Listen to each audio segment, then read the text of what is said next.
La ville de New York en 1864.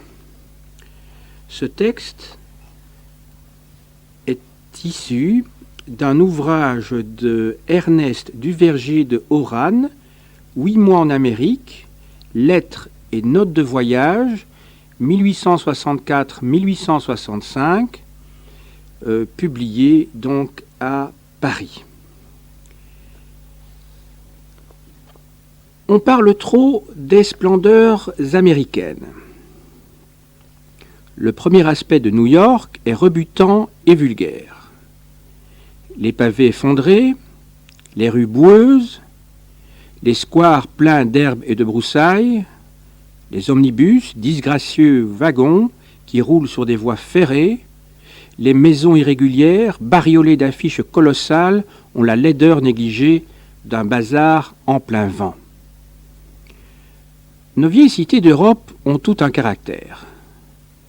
Celle-ci n'en a d'autre que sa platitude. C'est un grand village né d'hier, sans monuments, sans limites, envahissant la campagne à mesure qu'il lui faut des maisons et des magasins. L'édilité, qui pourtant se paye assez cher, ne s'y occupe guère, à ce qu'il paraît, que de l'alignement des rues. Elle adopte pour les désigner un plan symétrique et uniforme qui divise la ville en carrés d'échiquier. Toutes les voies parallèles à Broadway sont des avenues. Toutes les voies perpendiculaires sont des rues. Chacune a pour tout nom un numéro d'ordre.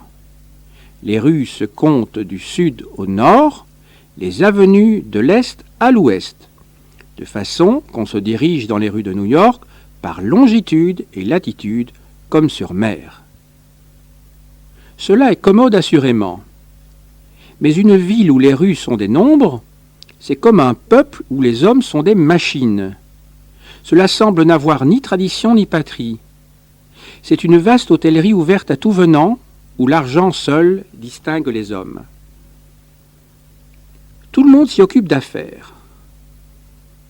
Broadway, Wall Street et toute la basse ville sont chaque jour, pendant 10 heures, le rendez-vous universel. Des milliers d'omnibus descendent la grande rue, remplis tous les matins d'une foule compacte qu'ils amènent tous les soirs. Ni les boulevards, ni le Strand, ni le Corso de Rome au jour de carnaval ne peuvent donner l'idée de ce mouvement tumultueux. Nos flâneurs parisiens ne ressemblent guère à cette population maussade, affairée, soucieuse, qui se coudoie et s'encombre parmi les charrettes. Nos boutiques riches et élégantes font bien dédaigner ces somptueuses vitrines où une marchandise rare et pauvre disparaît sous la pompeuse immensité des enseignes. Ces passants, tous vêtus de même, ont l'air d'un peuple endimanché. J'observe avec étonnement la brusquerie de leur allure, leur infatigable et disgracieuse activité. Il semble que l'excès de la civilisation et du bien-être ait étouffé en eux l'intelligence et le sentiment du beau, que le positivisme utilitaire y règne en maître absolu. Ces hommes si éclairés, si sages, si bien munis d'expérience et de savoir pratique en sont venus, pour les plaisirs de l'esprit, à la naïveté des sauvages ou des paysans. Le temple de l'art, à New York, c'est le musée Barnum, où l'on montre des géants d'Islande, des femmes de Patagonie, des nains, des serpents de mer, des albinos, que sais-je encore, et où l'on enseigne au peuple ébahi le grand art de la mystification. Ce que j'admire le plus à New York, ce ne sont ni les banques, ni la poste, ni la monnaie, édifice lourd et mercantile, ni même ce joujou gothique de Trinity Church, miniature mesquine des cathédrales anglaises. Ce sont les quais et les rades, le mouvement prodigieux des îles et des rivages, le tourbillon continuel de ces bateaux à vapeur bizarres, sortes de maisons flottantes surmontées d'une machine qui se balance comme un bras nerveux et agité. Ils vont, viennent, s'entrecroisent en poussant des mugissements rauques. Brooklyn est un lieu de plaisance peu à peu transformé en ville. Elle a l'air plutôt d'un riche village que d'une cité commerçante et populeuse. Toutes les rues sont ombragées d'arbres. les maisons entourées de jardinets fleuris et la solitude si grande que les enfants jouent sur les portes et sur les chemins. C'est la demeure d'une foule de familles qui ne peuvent habiter les quartiers élégants. Mes amis m'ont mené à Central Park, vaste bois de Boulogne américain avec vallons, rochers, cascades, ponts, aqueducs, lacs et montagnes qui s'ouvrent au bout de la 5e avenue. C'est là, sur une longueur d'une lieue et dans les rues transversales, que demeure le monde élégant. Les maisons sont coquettes, entourées de grilles, de parterres, de buissons, de roses grimpantes. L'intérieur est aussi soigné que le dehors.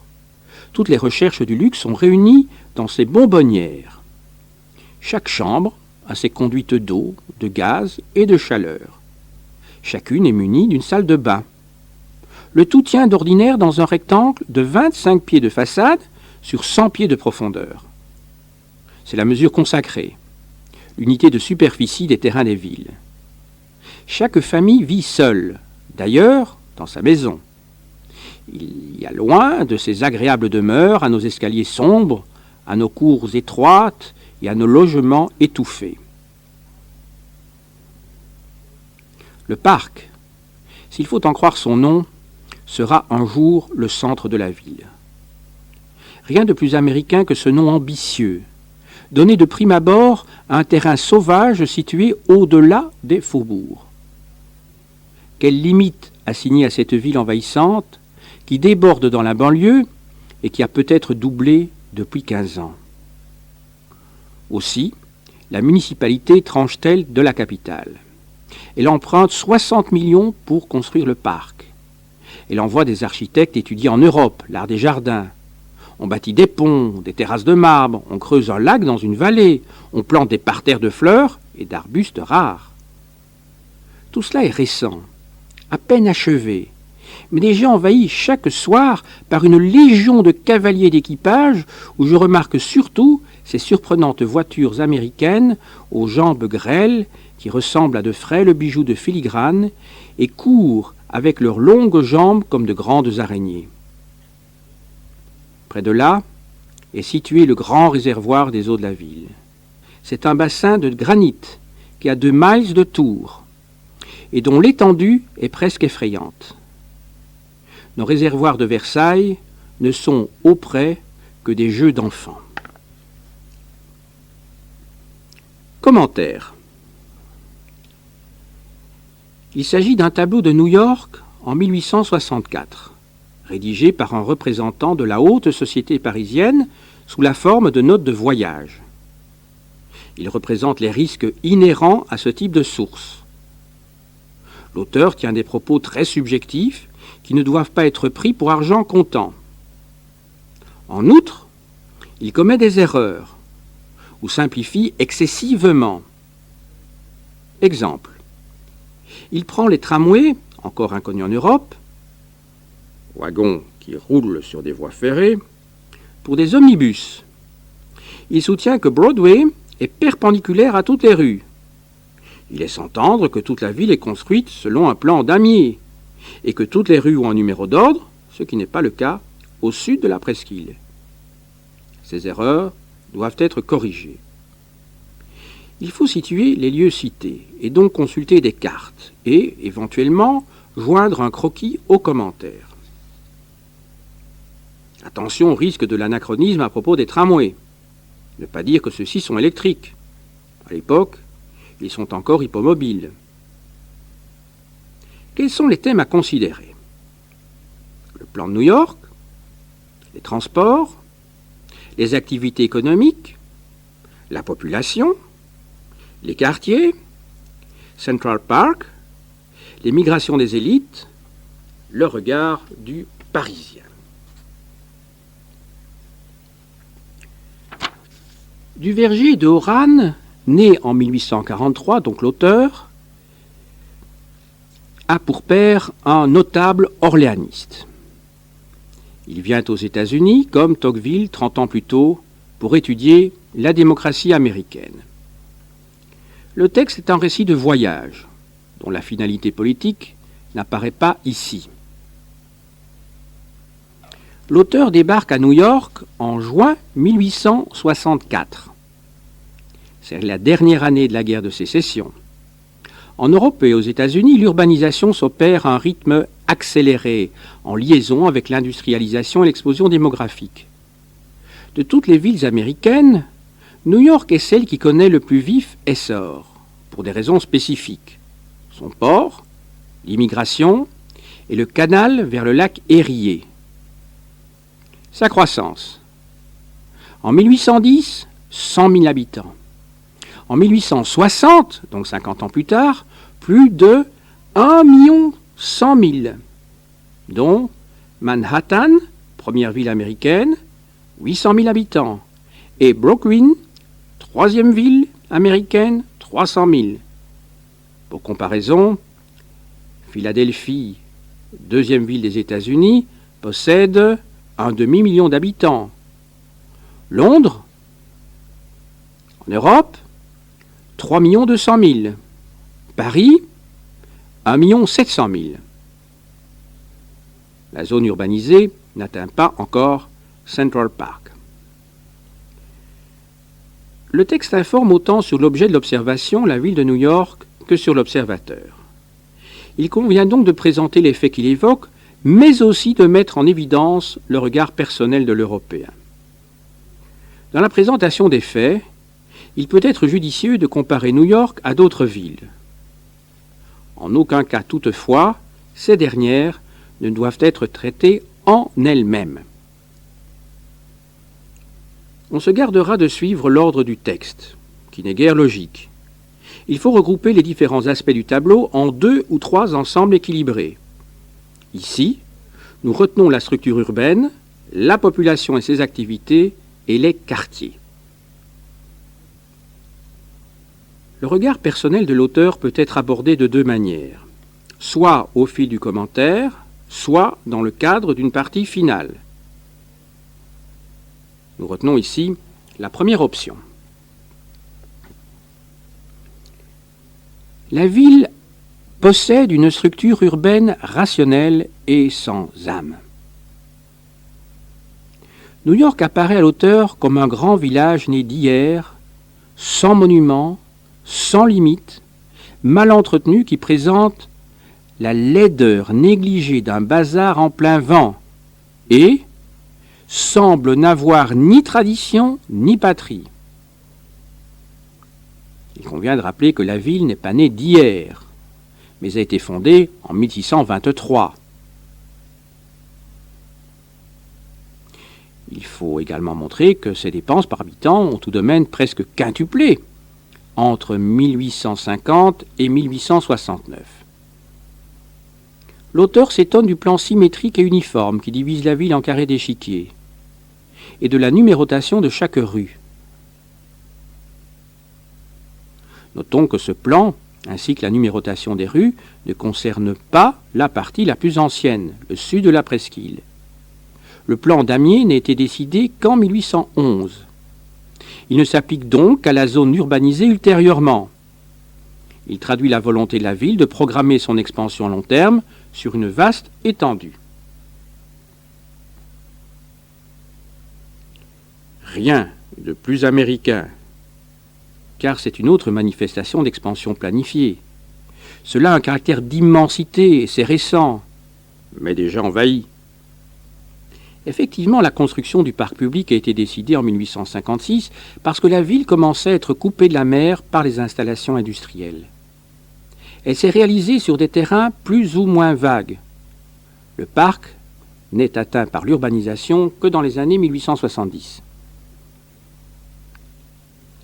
La ville possède une activité débordante. Population, pluralité d'activités, transports modernes et intensément utilisés. En effet, cette population est entièrement vouée aux affaires. Tout le monde s'y occupe d'affaires, est en proie à une infatigable et disgracieuse activité. Par conséquent, la population est inaccessible au raffinement d'esprit. Le temple de l'art est le musée Barnum, créé en 1841. Les seuls grands édifices sont mercantiles. Cette vision est très représentative des préjugés aristocratiques de Duvergier. On peut regrouper les activités signalées par l'auteur en deux grandes catégories. D'une part, les activités financières, Wall Street, les banques. Il faut rappeler à ce sujet que New York est la première place financière américaine depuis 1836. Et d'autre part, les activités portuaires, commerciales et industrielles. Duvergier fixe son attention sur les omnibus sur rail et les bateaux à vapeur. Les premiers, en fait des tramways hippomobiles, sont encore inconnus en Europe. Ils ne se développent en France qu'après 1870. Pour certains historiens, ils se sont imposés à cause du mauvais pavage des rues signalé par l'auteur. En 1860, ils ont transporté 36 millions de passagers. Les bateaux à vapeur font partie du paysage new-yorkais depuis les premiers essais du Clermont de Robert Fulton sur l'Hudson en 1807. Parmi eux, les ferries assurent la liaison Manhattan-Brooklyn. Le fameux métro surélevé ne sera édifié qu'en 1867. Troisième aspect du commentaire de Duvergier. Les quartiers spécialisés. Les quartiers voués aux fonctions économiques sont séparés du reste de la ville et distincts les uns des autres en fonction de leur activité. Ici sont cités les deux principaux, la basse ville et Wall Street, partie la plus ancienne de la ville, d'abord résidentielle, puis consacrée à la finance et frappée par un phénomène de city, comme le centre de Londres. Et le port, qui n'occupe encore, en 1864, que la pointe sud de Manhattan, et accueillait, en 1860, 60% des importations américaines.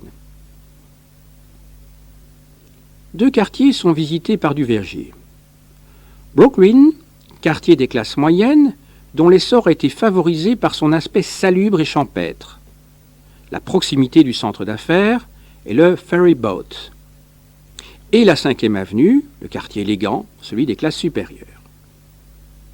Les élites, contrairement à leurs homologues européennes, sont constituées de nouveaux riches sans racines. Elles se déplacent constamment vers le nord.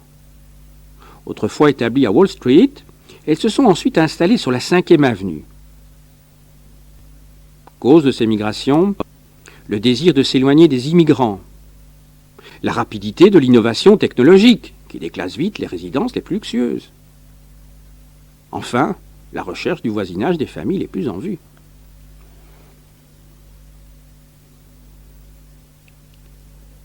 La conclusion marquera les limites du texte qui évoque les quartiers des classes moyennes et supérieures, mais non ceux des immigrants. Lower East Side. La conclusion indiquera aussi la portée des informations sur la ville, le texte permettant d'appréhender la double particularité de New York, d'une part par rapport aux villes européennes, mode de développement, transport, quartier, d'autre part par rapport aux autres villes américaines, la croissance, la densité, la volonté d'isolement des élites sont ici plus fortes. Il s'agit enfin de montrer que le jugement de Duvergier, mélange de fascination pour l'immensité, la modernité et l'activité de New York, et de répulsion pour son absence de caractère, ainsi que pour la personnalité de ses habitants, vulgaires et mercantiles, rejoint, malgré ses spécificités, celui d'un grand nombre de voyageurs européens des 19e